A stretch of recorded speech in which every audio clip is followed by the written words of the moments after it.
इसमें प्रथम प्रत्यक्ष प्रकाश प्रमाण सामान्य प्रकाश का वर्णन चल रहा है। हमने पढ़ा था पिछले हफ्ते कि प्रमाण की प्रमाणता क्या चीज़ है। ठीक है, अब आपको बताना है कि प्रमाण की प्रमाणता किसे कहते हैं। बोलिए।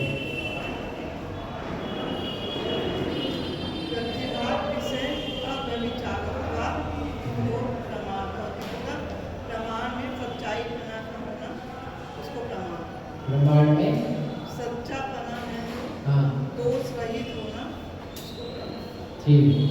प्रमाण में अविचारी प्रतिभात विषय है। प्रतिभात यानी ज्ञात विषय, जो ज्ञात विषय में अव्यभिचारी बना है, निर्दोष बना है, तो प्रमाण की प्रमाणता। अब बताओ प्रमाण की प्रामाण्य की उत्पत्ति कैसे होती है।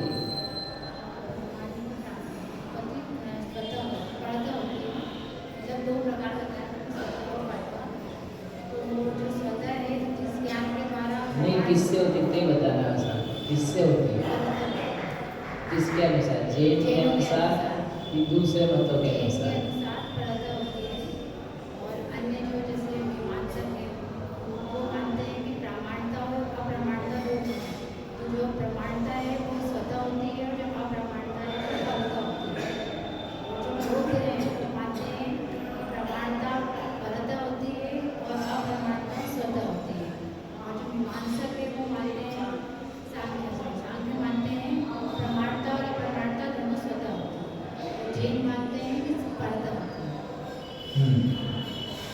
ठीक है ना। अब बताओ पीछे को परतः और स्वतः का मतलब क्या है। तो शब्द हो गए परतः और स्वतः का मतलब क्या है। जिस ज्ञान के द्वारा उत्पत्ति होती है उसी ज्ञान के द्वारा अगर प्रमाणता हो जाए, सत्यता हो जाए, तो फिर वह स्वतः होगा। और जिस ज्ञान के द्वारा वो ज्ञान की उत्पत्ति हो उसकी प्रमाणता किसी अन्य कारण से हो, उसको बोलेंगे परतः।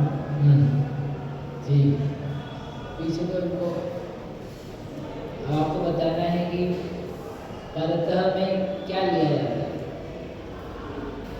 प्रमाण की प्रमाणता परतः होती है ना। तो परतः यानी किससे होती है।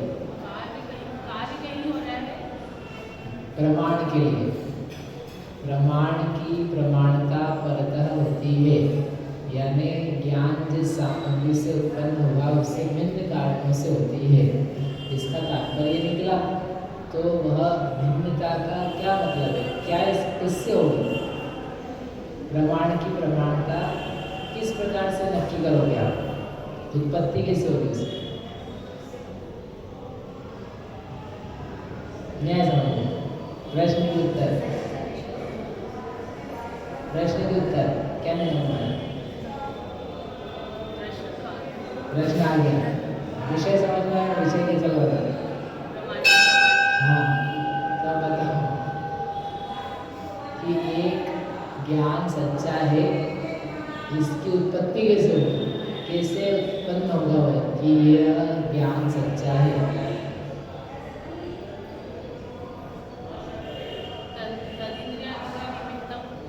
हाँ, वो तो ज्ञान प्रमाण की उत्पत्ति है। प्रमाण की उत्पत्ति तदिंद्रिय निमित्त कहकर के ये बोला कि इंद्रिय और मन के निमित्त से ज्ञान उत्पन्न होता है ना। तो जैसे ये प्रमाण की उत्पत्ति है, जैसे प्रामाण्य की उत्पत्ति।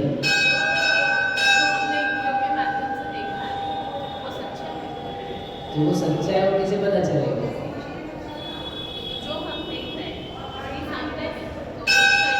तो वो तो वस्तु है, तो वस्तुओं से हो रही है। जो हम देख रहे हैं वही सामने है, तो ये जो हम देख रहे हैं वही सामने है, जो सामने है वही हम देख रहे हैं, ये है प्रमाणता। तो इसकी उत्पत्ति कैसे होगी, देखने से होगी। तो वो तो वही कह रहा है ना, वही तो कह रहा है सामने वाला कि देखोगे तो हो जाएगी। भाई ये स्पीकर है, सामने भी स्पीकर है और मैं जान रहा हूँ स्पीकर है, तो ये कैसे पता चलेगा, पता नहीं कैसे उत्पन्न होगा कि जो मैं जान रहा हूँ सच है। हाँ, उसे बोला समझ में आया, चल रहा है। इंद्रियों के निर्मल पने से जो ज्ञान होता है। हाँ, तो क्या बोलेंगे, इंद्रियों की निर्मलता। जैसे इंद्रिय को अपन ने ज्ञान की उत्पत्ति में कारण बोला है, इंद्रिय, ये मैंने कल भी कहा था, असद्भुतता से बात कर रहे हैं। जैसे हमने तदिंद्रिया इंद्रिय निमित्तम बोला, तो इंद्रियों को ज्ञान की उत्पत्ति में कोई सहकारी कारण रखा है ना। एक भावेंद्रिय भी है, भावेंद्रिय स्वयं ज्ञान रूप हो रही है, तो वह करण साधन रूप से होती है। ये बाहरी करण रूप से, बाह्य साधन रूप से होगा, तो असद्भुत व्यवहार ऐसे कहलाता है। लेकिन उसकी भी अपने आप में कोई उपयोगिता है ना। तो जैसे इंद्रियां ज्ञान की उत्पत्ति में निमित्त है, वैसे इंद्रियों की स्वच्छता ज्ञान की प्रमाणता में, प्रमाण की प्रमाणता में कारण है। उससे उत्पत्ति अपन देख करके सही जान पा रहे हैं, तो हम कैसे फिगर आउट करते हैं, हम कैसे पता करते हैं कि जो मैं देख रहा हूँ वही सामने है। तो उसके लिए कुछ कारण बनता है ना। आपने जान तो लिया, लेकिन जानते हुए यह जाना हुआ सत्य है, इसकी उत्पत्ति हुई कि मेरी इंद्रिय में कोई विकलता नहीं, चक्षु, स्पर्शन, रसना, घ्राण, कर्ण, मन, वो सब प्रकार से क्या है, उसमें स्वस्थता है। स्वस्थ मन वाला व्यक्ति, स्वस्थ चित्त वाला, स्वस्थ इंद्रिय वाला, ये जो जान रहा है वो यथार्थ से ही जान रहा है, जैसा उसकी उत्पत्ति होती है, उसकी उस ज्ञान की, उस प्रमाणता की उत्पत्ति, उसमें वो पूछने नहीं जाता है, वह स्वयं से जानता है। और वो व्यक्तिगत की बात करेंगे, ठीक है। तो इसलिए प्रमाण का प्रामाण्य परतः होता है। उस परतः होने में क्या विषय को क्या साधन दिया है, इंद्रिय। अब ये कोई पूछ सकता है, भैया ने बोला कि अचेतन से चेतन की उत्पत्ति होगी क्या? इंद्रियां जो है, इंद्रियां तो अचेतन है, और प्रामाण्य है वह चेतन है कि अचेतन है?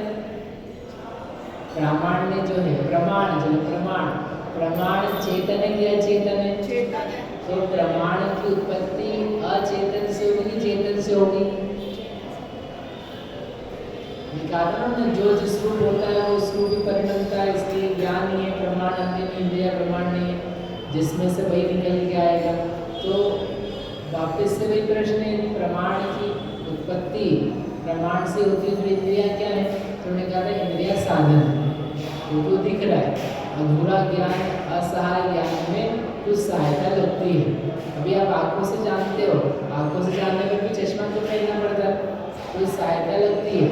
तो जानने वाले जान रहे, सहायता हो जाने से वो सहायता ज्ञान में नहीं बदल रही है, और ज्ञान चश्मा नहीं बन रहा है, आंखें नहीं बन रहा है। वैसे जैसे होता है वैसे के वैसे प्रमाणता जो है, प्रमाणता ज्ञान की या प्रमाण की जो है, वह तो चेतन रूप ही है, वह सत्य है। जैसे सत्यता के अंश है, तो वह तो चेतन ही है। तो फिर आप यहाँ दूसरा परतः के नाम पे इंद्रिया, इंद्रियों की निर्मलता ये क्यों लिया? जैसे हमने प्रमाण की उत्पत्ति में इंद्रिय सहकारी बोली थी अचेतन होने पर भी, उसी रूप में उस प्रमाणता की उत्पत्ति में हम इंद्रियों को सहकारी बोल रहे हैं। इंद्रियां सहकारी बोल रहे तो वो तो अपन ने प्रमाण की उत्पत्ति में कारण बोल दिया था। इंद्रियां प्रमाण की उत्पत्ति में कारण है, इंद्रियों की स्वच्छता प्रमाणता की उत्पत्ति में कारण। समझ में? आंखों से देख रहे हैं तो आंखों से देख रहे हैं तो सच्चा हो जाएगा कि नहीं, आंखों से देख रहे हैं ये तो एक ज्ञान प्रमाण की उत्पत्ति। अब वो देख रहे हैं वो सत्य है, इस बात की उत्पत्ति के लिए क्या चाहिए? उसकी स्वच्छता, उसमें विशेषण लगा। ज्ञान उत्पन्न हुआ, उस ज्ञान में सत्यता है, उस सत्यता के लिए आपने विशेषण लगाया ना। वैसे के वैसे हमने क्या किया कि प्रमाणता है, तो उस प्रमाणता सत्यता की उत्पत्ति उसके लिए इंद्रिय से ज्ञान हो रहा था, अब उसमें सत्य ज्ञान हो रहा है, तो उसमें विशेषण लगाया स्वच्छ इंद्रिय, स्वच्छ मन, शांत मन, ये कारण बना है। कषायों की इस प्रकार की तीव्रता नहीं कि उल्टा पुल्टा जाना। क्रोध में जब तेज क्रोध हो तो व्यक्ति कुछ तो भी जानता है, उसको बोलते अरे मैंने ये बात बोली नहीं, ऐसे कैसे नहीं बोली, मैंने खुद ने सुनी, तूने बोला ऐसा। अब बेचारा बोला भाई मैंने बोली थी, रिकॉर्डिंग देख लो तो कुछ मेरे को पता है, तो वास्तव में उसने नहीं बोली, लेकिन वो तो क्या बोल रहा है उसने, ऐसे कैसे नहीं बोली, तूने बोला, मेरे को पता है सब, मेरे को खबर है, उसने मेरे को बोला।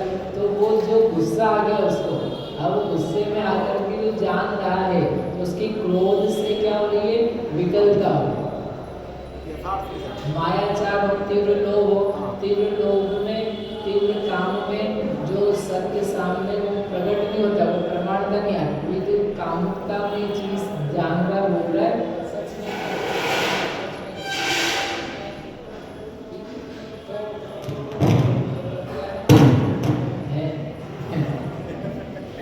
बजाज के स्कूटर वाला तो बोले बंद में चल गया तो उसको पहले पूरा लिखा, उसके बाद चल जाता। तो एक जोक चल रहा, बोले प्लेन नहीं चल रहा, उसको चालू करे चल गया। तो एक इंजीनियर आया भारत का, बोले नहीं चल रहा, कोई बात नहीं, थोड़ा सा चल गया वो।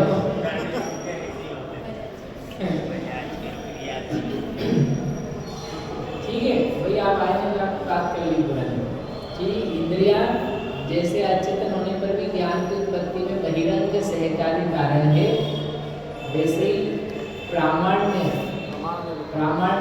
इस प्रामाण्य के लिए इंद्रियों की स्वच्छता वो बहिरंग कारण है। बाकी ज्ञान स्वयं पैदा होता है, ज्ञान के अंश हैं स्वयं के। तो इसलिए एक दूसरा उत्तर भी दिया था,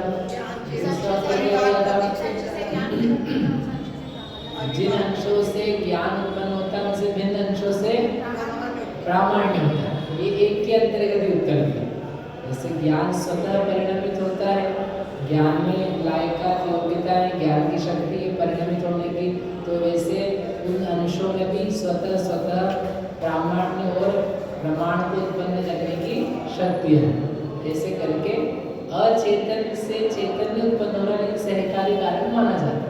जैसे इंद्रियों को ज्ञान की उत्पत्ति में कारण माना जाता है, वैसे तो प्रमाण का प्रामाण्य है चेतन की अचेतन, चेतन ही। लेकिन फिर उसके लिए आप ऐसा क्यों लेके आए, कारण बताए ना। अगर वर्ण को मैं जान रहा हूँ तो बताओ क्या बोला जाएगा, कौन सी इंद्रिय का ज्ञान किया, तो वर्ण का ज्ञान हो तो, लेकिन चेतन रूप ज्ञान है तो फिर आप इंद्रिय क्यों लिया चक्षु वाली, क्योंकि वो दिखा रहा है ना वर्ण का ज्ञान जो है वह चक्षु इंद्रिय के निमित्त से होता है। जैसे हम वर्ण के ज्ञान में जो ज्ञानात्मक है उसके लिए चक्षु को सामने लाए, वैसे यह ज्ञान जो मुझे हुआ ये सत्य है, इसके जानने के लिए, इसकी उत्पत्ति जो हुई है उसके लिए साधन किसको बनाएंगे, स्वच्छ इंद्रिय, ये इंद्रिय स्वच्छ है। ऐसे करके इंद्रिय को लेकर के वो अचेतन है, तभी ज्ञान में जैसे लायक जैसे प्रामाण्य की लेकर के आए हैं, ऐसे असद्भुत व्यवहार से उसमें कोई दोष नहीं। अब यहाँ तक पढ़ लिया था। अब ये बताना है, कौन बताएगा, भैया खुद लो कि यदि ज्ञान सामान्य ज्ञान प्रामाण्य को स्वतः ही माना जाए तो उसमें क्या दिक्कत है, पढ़ क्या है, प्रामाण्य को की उत्पत्ति, प्रामाण्य की उत्पत्ति स्वतः ही मानी जाए तो उसमें क्या दोष है, क्यों नहीं रहेगा, सही बोल रहा है। जिन कारणों से प्रामाण्य उत्पन्न हो रहा था, अप्रामाण्य उन्हीं कारणों से उत्पन्न हो रहा है। हाँ 5 मिनट के पास में दोनों भेद नहीं रहे, किनमें, प्रमाण में और अप्रमाण में। तो अप्रमाण में क्या क्या चीजें आती हैं जिनमें भेद नहीं रहेगा, हाँ संशय परे आदि है वे अप्रमाण है। यदि आप स्वतः ही मानोगे बस वो समान कारण ज्ञान ही कारण है, अपन सम्यक ज्ञान प्रमाणन के ज्ञान ही स्वयं परिणमता है, तो उस परिणमते हुए ज्ञान मात्र को अपनी तरफ से या वो सामने वाला के इंद्रिय सन्निकर्ष वगैरह से, इससे ही आप प्रमाण मानोगे, तो फिर जो अन्य संशय परे होते हैं उनमें और सम्यक ज्ञान में कुछ भी अंतर नहीं रहे, कारण समान कार्य समान, लेकिन दोनों में होता है। इसका मतलब कुछ अन्य कारण मानना चाहिए, नहीं तो प्रमाणता अप्रमाणता नहीं रहेगा। चलो आप बताओ, आप अप्रामाण्य की उत्पत्ति कहाँ से होती है,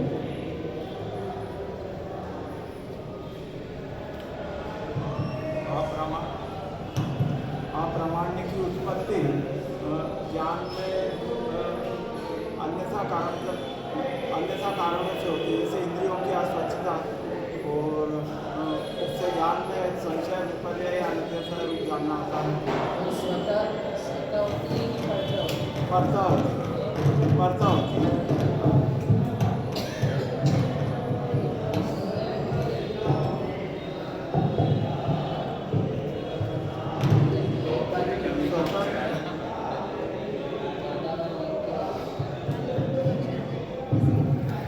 या, वहाँ से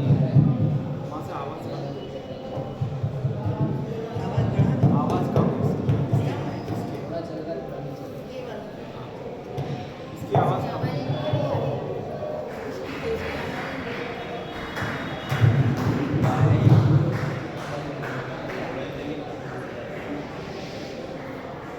तो ये मैंने पढ़ लिया था कि प्रमाणता की भांति अप्रमाणता भी परतः स्वतः है।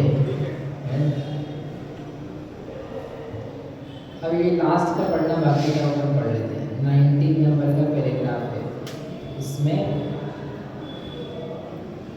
तस्मात् बीच में से तस्मात् इसलिए अप्रामाण्यवत् प्रामाण्यम अपि अप्रमाणता भी परतः एव उत्पद्यते, परतः ही होती है। प्रमाणता भी परतः है, अप्रमाणता भी परतः है, यानी भिन्न कारणों से है। जिन कारणों से जाना गया है उनसे भिन्न कारणों से उसकी प्रमाणता की उत्पत्ति होती है। अब उसके लिए थोड़ा सा दृष्टांत दिया है। नहीं पट सामान्य सामग्री रक्त पटे हेतु, जो पट सामान्य, पट यानी वस्त्र, वस्त्र सामान्य की जो सामग्री है उस वही सामग्री, सेम सामग्री मात्र ही लाल पट का हेतु नहीं है। रक्त पट यानी रक्त यानी लाल, लाल कपड़ा है तो एक लाल कपड़े के लाल होने में क्या कारण है?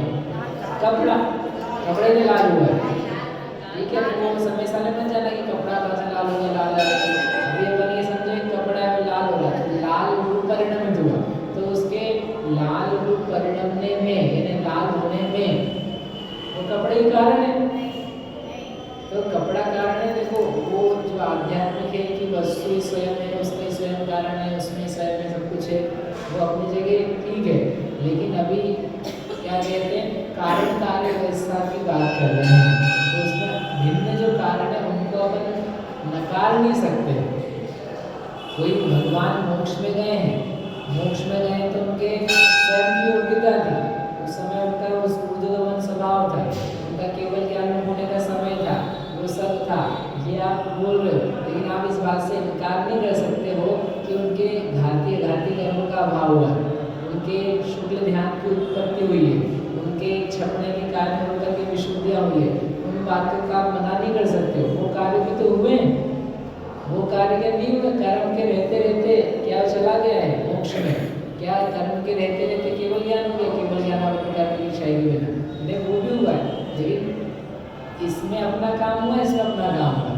ये अध्यात्म जो है ये इतना नीच सिर पे चढ़ जाए कि अपन जो निमित्त नैमित्तिक व्यवस्था है उसको पूरा का पूरा निषेध कर दो, नहीं तो आपका आगम ही नहीं बचेगा। आगम छोड़ो, आपकी प्रायोगिक कोई व्यवस्था नहीं बचेगी, क्योंकि हम जो कुछ काम कर रहे हैं वो सब द्रुपता से कर रहे हैं। जीव के परिणाम है, परिणामों की अशुद्धि का हेतु है, जीव के शुद्ध परिणाम है, उनकी शुद्धि का हेतु है। वैवंत में देवशास्त्रों का सानिध्य संगति है, वो सभी खत्म हो जाता है। तो इसलिए अध्यात्म में निमित्त उपादान की एक अलग रूप से कथनचित चर्चा और एक लौकिक कारण कार्य रूप से देखा जाएगा, तो सिद्धांत में लौकिक रूप से उसकी अपने स्थान पर चर्चा, दोनों को स्वीकारना चाहिए। अध्यात्म का प्रयोजन आत्म तत्व की उपलब्धि, तो आप अपने पर्सनल यूज करो उसको। जब चर्चा हो रही ना वहाँ पर आप क्यों भाई राग द्वेष संसार के बोल रहे, अब ऐसे ही है, अपने अपनी योग्यता अपने ऐसा बोल रहा है, ऐसा मत करो। आप यानी कहीं लगे हुए हो, उस राग द्वेष के लिए नौकरम जुटा रखें, तो भाई उससे बचने के लिए उपाय करो। घर से, पुत्र से, संपत्ति से, धन से, खाने पीने से इतना लगाव मचा रखा है, तो उससे बचने के प्रयास किए। तकलीफ क्या हो रही है? एक विषय को, एक अनुयोग के विषय को आपने सब जगह मिलाने का प्रयास किया तो सब खराब हो गया। तो समाधि के स्वरूप अपने आप हो जाते हैं, कुछ नहीं करना पड़ता। ऐसा मत करो, फिर भगवत की आराधना के जितने विषय त्याग है, 12 वर्ष की समाधि, नाना प्रकार, तुम सबकी 12 हो जाते हो। ऐसा मत करो।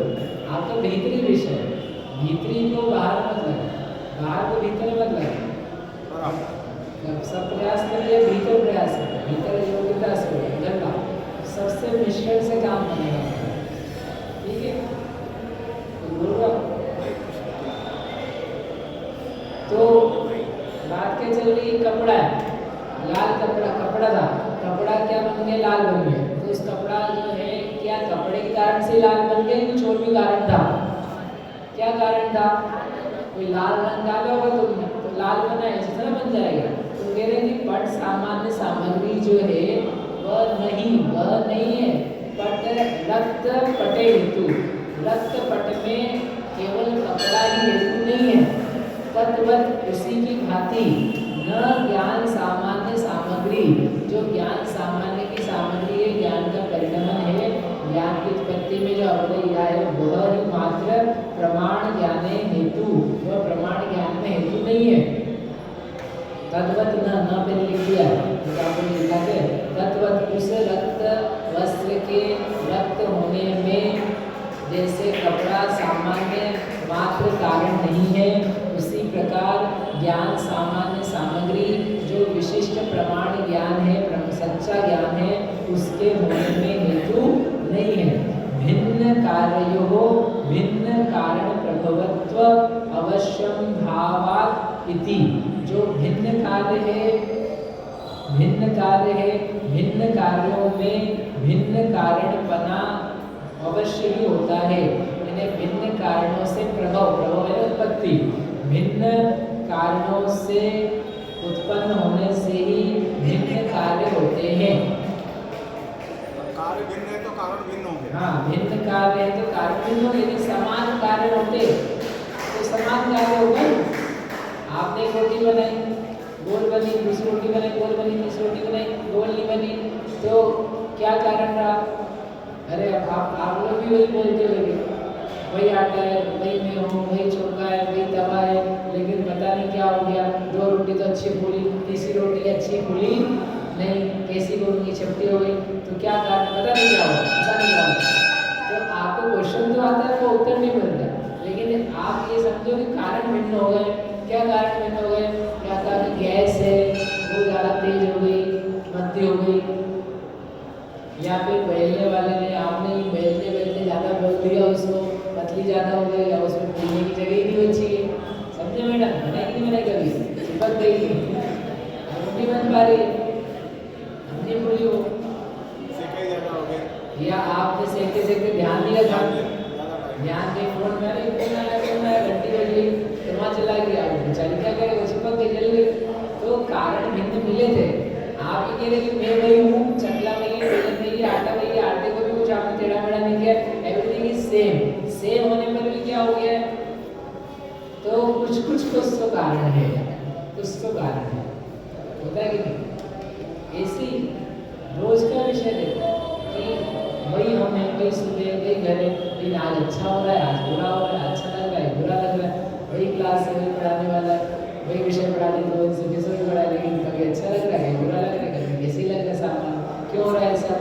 अरे ये मोटे कारण आप समान देख रहे हो, और भी कारण है, कर्म के फल है, कर्म का उदय है, समय अलग हो गया है, हाँ आपका कुछ और आप भाव से आकर के बैठे हैं, तो अलग अलग कारण होगा, कुछ कारण तो होगा। माइक कभी चालू हुआ, बंद हुआ, ऐसा कैसे हो गया? अपन ने कुछ करा, अपन ये वो सोचते ना, अपन ने कुछ करेंगे, कुछ करेंगे, ऐसा कैसे हो रहा है? एक पढ़ रहे थे कल भी, अभी भी एक पढ़ रहा है, मेरी माइक तो खराब ऐसे कैसे होता है? अरे वो इसकी तार कांटा खिसक कर उनको दिखता नहीं, भिन्न कारण हो चुका है, आप देख नहीं पा रहे, अज्ञान कारण है। हमको पता नहीं तो लग रहा है हमने कुछ नहीं किया, कुछ भी नहीं हुआ, देखो ऐसे ही अपने उदय खड़ा। अरे उदय खड़ा नहीं, माइक खड़ा है। उदय क्या करेगा इसमें? उदय को तो नौकरा मिलता है, समझे? तो कारण भिन्न कारण प्रभवत्व अवश्यम भावात्, यानी भिन्न कारणों से उत्पत्तिपना अवश्यपना होने से, भिन्न कारणों से ही भिन्न कार्यों की उत्पत्ति होती है। समान सर्वथा समान कारण मिलेंगे तो सर्वथा समान कार्य होगा, लेकिन कारण अनेक प्रकार के हैं। अब ये आपको मानना पड़ेगा, आत्मा तो एक ही वस्तु है, एक ही वस्तु होकर के काम करो, तुम अलग अलग काम नहीं होने चाहिए, तुम तो एक ही वस्तु हो ना, आत्मा तो एक ही कारण है। अब एक कारण से एक काम करो, तुमको एक जैसा भाव लागे करो, क्यों नहीं आ रहा? अब बताओ क्यों नहीं आ रहा? आप एक ही हो, एक ही आत्मा, असंख्यात विदेशी अनंत गुणात्मक चैतन्यमय, तो भी तुमको एक जैसा निरंतर भाव तो नहीं रहता कि जिन कारणों में भाव पैदा हो रहे हैं ना, वो कारण आत्मा एक कारण है उपादान, लेकिन अनेक बहुत सारे कारण है, अनेक बहुत सारे कारण। शरीर तक कारण बन जाता है, तुम्हारा शरीर संबंधी हार्मोन बदलते तुम्हारे भाव बदल जाता है। ये जब जीव अपने अवस्थान के लिए अपने जीवन और अस्तित्व शक्ति पर निर्भर है, हाँ। उसके कारण ही होता है, लेकिन उसकी संसार और मोक्ष अवस्था होती है तो वो पर कारण से कर्म के उदय के अभाव सद्भाव से ही होती है, अपने आप नहीं होती। पारिणामिक भाव को बिना कारण है। हाँ, लेकिन जो आपका परिणाम है होना जो है उसके लिए नाना कारण नहीं, आप ही कारण स्वतः हो, आप स्वतः सिद्धम दवम साव सिद्धम सदिविजिना तच्चलो समखारा, तो वो उसमें तुम स्वतः हो, लेकिन यहाँ तुम्हारे परिणाम जो हो रहे नाना प्रकार के, वो तो कोई राग का, कोई द्वेष का, कोई मुक्ति का, कोई संमित्व का, कोई मिथ्या समय ज्ञान का, अनेकों प्रकार के हो रहे, तो उसके लिए एक ही कारण है कि भिन्न भिन्न कारण है। मिथ्यात्व भी अनेकों प्रकार का, वो भी अलग अलग प्रकार है, तो उसके कारण भिन्न मिलते हैं, वो अलग हो जाते हैं। दो कर्म बाहर में अलग मिलते हैं, वैसा भिन्न हो जाता है। तो कहने का मतलब ये है कि एक कार्य होने में अनेक कारण होते हैं। ये भी मैं लब्धिसा नहीं पढ़ा था, मैंने भूल भी गया था, वही परिणाम, वही भगवान है, वही अरिहंत है।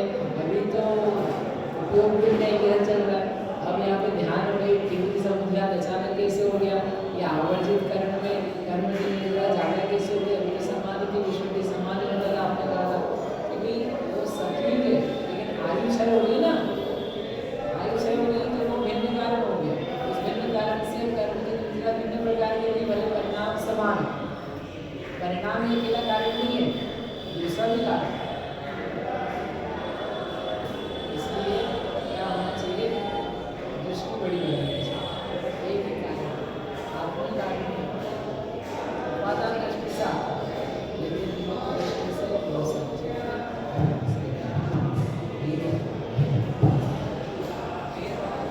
सर्वज्ञ ज्ञान है,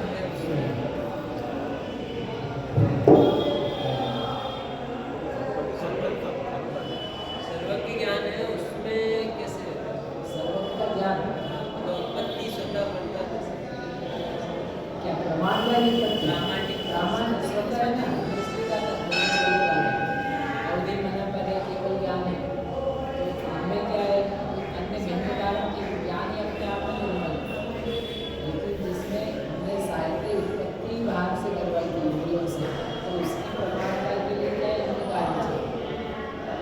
इसलिए नीचे टीकाकार ने क्या लिखा, टिप्पणी में कि जैन के अनुसार प्रमाण की प्रमाणता कथनचित स्वतः है, कथनचित परतः है।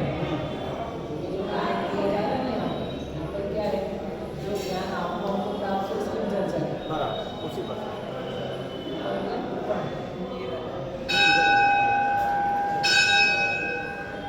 कथनचित परतः। 19 यहाँ पर अनियमित क्या दिया है, अप्रामाणिक के लिए प्रमाणताएं परतः ही होती हैं, अप्रमाणताएं परतः होती हैं। जो लौकिक जन्म में वाद विवाद का विषय है, वो कौन सा ज्ञान है, प्रतिष्ठित ज्ञान है, आपका अपना ज्ञान।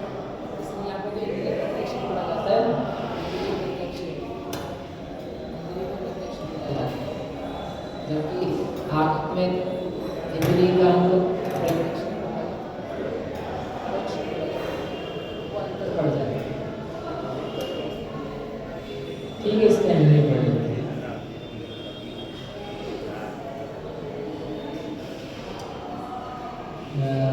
शंका, प्रमाणता व प्रमाणता के भिन्न कारण सिद्ध हो भी जाए, तथापि अप्रमाणता बल से होती है और प्रमाणता तो स्वतः ही होती है, ऐसा ऐसा सामने वाले कहना, ऐसा कहना भी ठीक नहीं है, क्योंकि यह बात विपरीत पक्ष में भी समान है।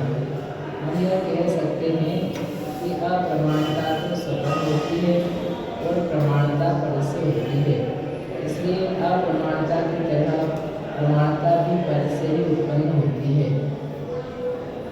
जिस प्रकार वस्त्र सामान्य की सामग्री लाल वस्त्र में कारण नहीं होती, उसके लिए दूसरी ही सामग्री आवश्यक होती है, उसी प्रकार ज्ञान सामान्य की सामग्री प्रमाण मात्र में कारण नहीं हो सकती है, क्योंकि दो भिन्न कार्य अवश्य ही भिन्न कारणों से उत्पन्न होते हैं।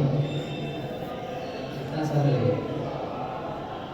अब आगे 20वां कह रहे कथम तस्य व्यक्ति ही, उसकी व्यक्ति कैसे होती है, प्रमाणता की व्यक्ति है ना, तस्य ने प्रामाण्य से, प्रमाणता की व्यक्ति कैसे होती है, व्यक्ति यानी जानकारी, अभी उत्पत्ति नहीं, पैदा हो जाना एक विषय है, लेकिन इसको जाना कैसे जाएगा,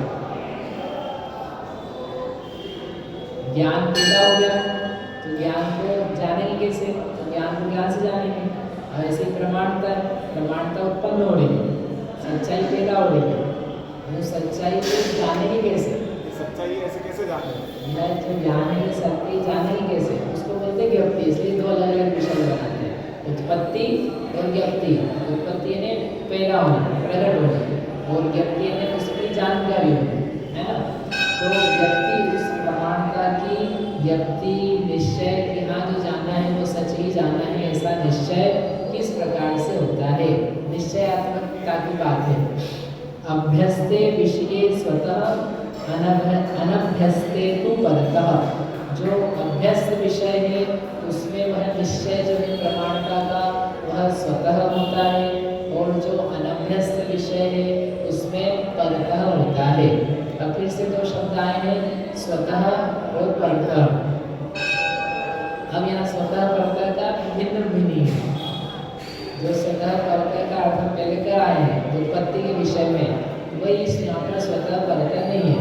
अब यहाँ पर स्वतः परतः का विषय क्या है कि आगे आने वाला है, ज्ञान के जानने के साथ में ही उसका निर्णय हो जाना, सही जाना है, उसका नाम है स्वतः। और अन्य काल में होना, भिन्न काल में होकर के अन्य के द्वारा अन्य निमित्त कार्य से होना, उसका नाम है परतः, है ना। यहाँ पे अभी अपन पढ़ते हैं तो उसमें आ जाएगा, लेकिन स्वतः परतः का अब यहाँ भिन्न मीनिंग है, इतना ध्यान रखना। अभी स्वतः परतः क्या कहा था उत्पत्ति में, जिन कारणों से, जिन ज्ञान सामान्य सामग्री से ज्ञान उत्पन्न हुआ है, उससे भिन्न कारणों से पैदा होना, उसका नाम है परतः। और उसी ज्ञान सामान्य सामग्री से मानना, उसका नाम है स्वतः। ये स्वतः परतः था, तो उसको हमने एक का निषेध किया, एक की सिद्धि करी। स्वतः नहीं होता है, परतः होता है।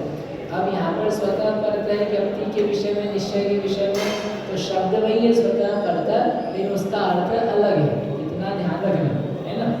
आगे कह अयम अभ्यस्तः विषयः, कह वा अनभ्यस्तः, क्या यह अभ्यस्त है, क्या यह अनभ्यस्त है। आपने दो शब्द और डाल दिए, अभ्यस्त विषय में स्वतः, अनभ्यस्त विषय में परतः।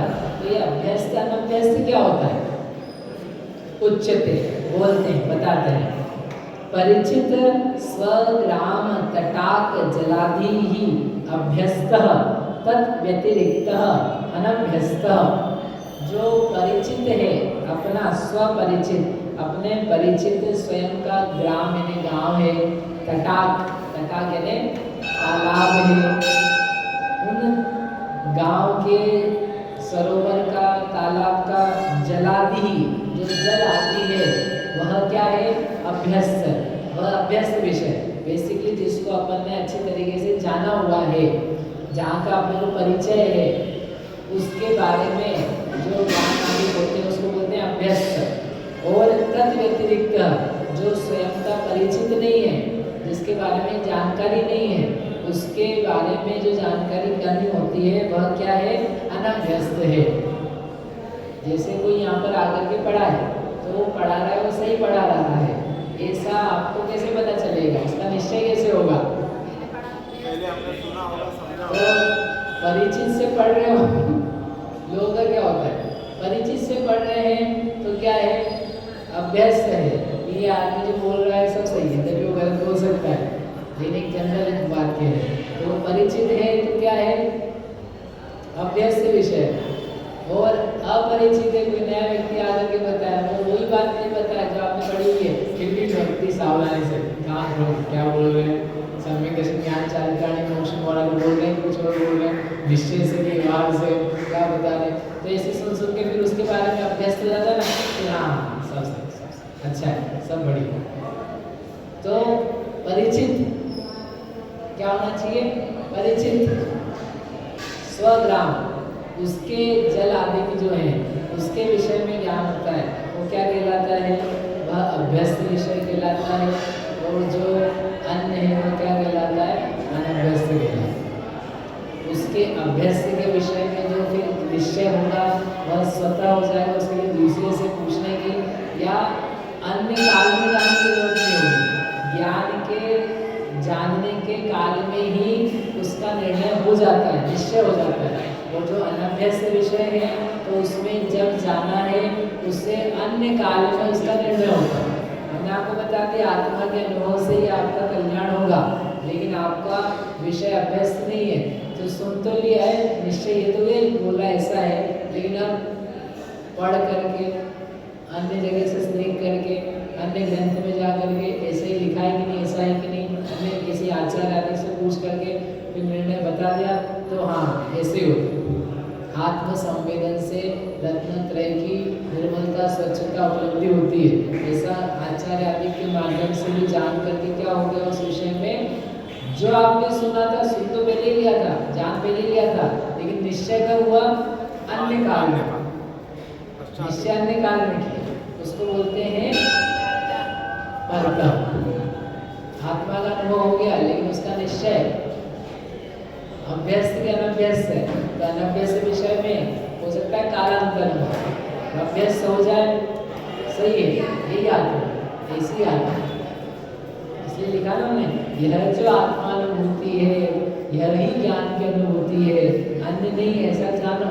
क्यों बोलना पड़ा ऐसा कि तुमने अनुभव तो कर लिया लेकिन तुमको पहले नहीं पढ़ रही कि यही है, नहीं, ज्ञानानुभूति ही आत्मानुभूति है और कोई दूसरी आत्मा नहीं, ऐसा जान करके अभी अपन अनभ्यस्त विषय को अभ्यस्त बनाए और स्वतः ज्ञान के काल में प्रमाणता पैदा करें, ऐसी मंगल भावना से।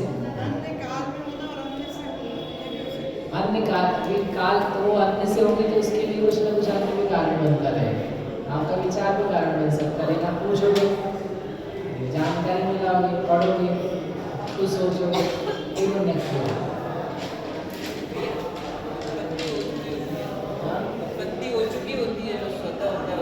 उत्पत्ति तो हो गई है, पहले हो चुकी है, पहले कभी उत्पत्ति तो जहाँ होनी थी वहाँ हो चुकी है, लेकिन उस उत्पत्ति के लिए अभी क्या चाहिए, व्यक्ति निश्चय जो है ना, मैंने देखा, आंखों से देखा, सही देखा, लेकिन विषय नया नई जगह पे आए तो सही है कि नहीं, तो उसकी व्यक्ति के लिए क्या होता है, अन्य काल लग जाता है, जो जाना जा चुका है उसके लिए अन्य काल लगता है, भिन्न काल लगता है, तो उसको व्यक्ति का निश्चय जो है, व्यक्ति ने निश्चय बोला